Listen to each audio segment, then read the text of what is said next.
Good morning all of you. मैं LB सागर जी academy में आप सभी का स्वागत करता हूं। हम लोग पिछले क्लास में मगध साम्राज्य के अंतर्गत हर्यक वंश के बारे में पढ़े थे। हर्यक वंश के बारे में देखे थे कि हर्यक वंश की स्थापना बिंबिसार ने किया था। बिंबिसार के बाद उसके पुत्र अजातशत्रु ने और उसके बाद उदय ने और अंतिम शासक नागदशक हुआ। और इस क्लास हम लोग हर्यक वंश के बारे में पढ़ लिए। अब नेक्स्ट क्लास देखते हैं मगध साम्राज्य पर ही जो हर्यक वंश के अंतिम शासक था नागदशक, उसकी हत्या करके शिशुनाग ने शिशुनाग वंश की स्थापना की। तो आज क्लास में हम लोग शिशुनाग वंश के बारे में पढ़ेंगे। शिशुनाग वंश 412 में क्या होता है, शिशुनाग ने नागदशक की हत्या करता है और शिशुनाग वंश की स्थापना करता है। तब से लेकर 344 बीसी तक का होता है शिशुनाग वंश का शासन रहता है। शिशुनाग ने 412 ईसा पूर्व में हर्यक वंश के अंतिम शासक नागदशक की हत्या कर शिशुनाग वंश की स्थापना की। यानी शिशुनाग जो था 412 में क्या करता, हर्यक वंश के अंतिम शासक हर्यक वंश के अंतिम शासक नागदशक हर्यक वंश के अंतिम शासक नागदशक की हत्या करता है और शिशुनाग वंश की स्थापना करता है। इसने मगध के प्रबल प्रतिद्वंदी अवंती क्या है, अवंती पर कब्जा कर लिया। जो मगध के प्रतिद्वंदी था अवंती, उस पर क्या किया, शिशुनाग ने कब्जा कर लिया, उसको जीत लिया। वत्स्य जनपद को मगध में विलय कर लिया। यानी वत्स्य जो जनपद था, हम लोग देखे थे कि 16 महाजनपद था, उसी में क्या था, एक अवंती था एक वत्स्य था। तो अवंती जो प्रतिद्वंदी था उस पर कब्जा कर लिया और वत्स्य जो जनपद था उस पर भी क्या किया, उसको मगध में मिला लिया। कौन, शिशुनाग ने। महावंश के अनुसार, देखिए महावंश क्या है, ये बौद्ध ग्रंथ का एक भाग है। क्या है, बौद्ध ग्रंथ में एक ग्रंथ क्या है, महावंश है। तो उसी के अनुसार बताया गया कि शिशुनाग लिच्छवी राजा की एक पत्नी से उत्पन्न पुत्र था। यानी जो शिशुनाग था कहाँ, वो था लिच्छवी राजा की एक पत्नी के से उत्पन्न पुत्र था। कौन, शिशुनाग। इसने अपनी राजधानी वैशाली को बनाया।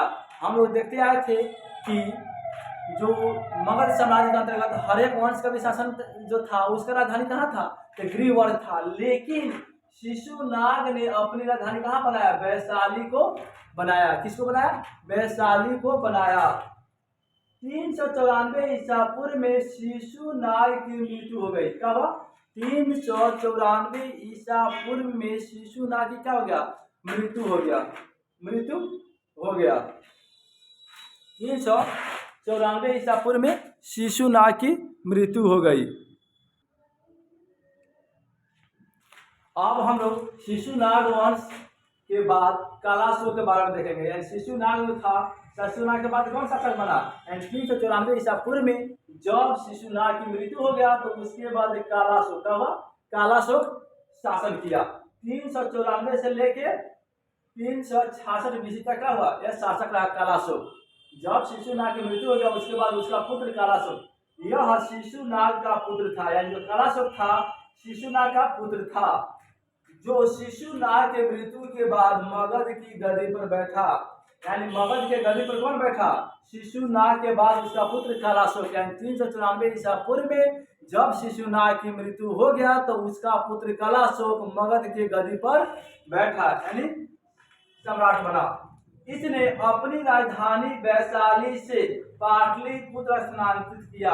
यानी जो शिशुनाग था इसने अपनी जो राजधानी था, अपनी राजधानी वैशाली से पाटलिपुत्र स्थानांतरित किया। कहाँ किया, पाटलिपुत्र स्थानांतरित किया। कौन, जो कालाशोक था अपनी राजधानी पाटलिपुत्र को स्थानांतरित किया, यानी पाटलिपुत्र को राजधानी बनाया। महावंश में कालाशोक का था, पुराणों में इसे काकवन कहा गया है। यानी महावंश में जो है शिशुनाग के पुत्र को कालाशोक कहा गया। कहा, महावंश में कहा गया। और जो पुराण है, पुराण में इसको काकवन कहा गया है। यानी शिशु का कालाशोक को ही काकवन कहा गया। तो पुराणों में काकवन कहा गया है। क्या, पुराणों में जो कालाशोक है उसको काकवन कहा गया है। इसी के समय 383 ईसा पूर्व में वैशाली में द्वितीय बौद्ध संगति का आयोजन हुआ। देखिए ये महत्वपूर्ण पॉइंट है। यानी पूछा जाता है कि द्वितीय बौद्ध संगति किसके शासनकाल में हुआ, तो कालाशोक के समय में हुआ था। कहाँ हुआ था? वैशाली में हुआ था 383 ईसा पूर्व में। तो कालाशोक के समय में 383 ईसा पूर्व में वैशाली में द्वितीय बौद्ध संगति का आयोजन किया गया। ठीक है, देखिए महाबोधि वंश के अनुसार इसके 10 पुत्र थे। एंड जो महाबोधि वंश है ना, उसके अनुसार बताया गया है कि कालाशोक के कितने पुत्र थे? तो यानी कालाशोक के 10 गो बेटे थे जिन्होंने 22 वर्षों तक शासन किया। ये 10 जो पुत्र थे मिल कर हुआ 22 वर्षों तक शासन किया। क्या? 22 वर्षों तक शासन किया। शिशुनाग वंश का अंतिम शासक नंदीवर्धन था। कौन था? शिशुनाग वंश का जो अंतिम शासक हुआ नंदीवर्धन हुआ, और जिसकी हत्या महापद्मानंद ने 344 ईसा पूर्व में कर नंद वंश की स्थापना की। यानी शिशुनाग वंश का अंतिम शासक नंदीवर्धन था, जिसकी हत्या महापद्मानंद ने 344 ईसा पूर्व में कर दिया। और क्या किया? अब यहाँ से एक नए वंश की शुरुआत करता है। कौन? नंद वंश की नींव रखता है। कौन? महापद्मानंद। क्या करता है? महापद्मानंद नंद वंश का नींव रखता है। तो ये क्लास शिशुनाग जो था, शिशुनाग वंश का जो क्लास आज का था, ये क्लास समाप्त होता है। अगर वीडियो आप लोग को अच्छा लगे लाइक कीजिए, सब्सक्राइब कीजिए और अपने दोस्तों में शेयर कीजिए। बहुत बहुत धन्यवाद।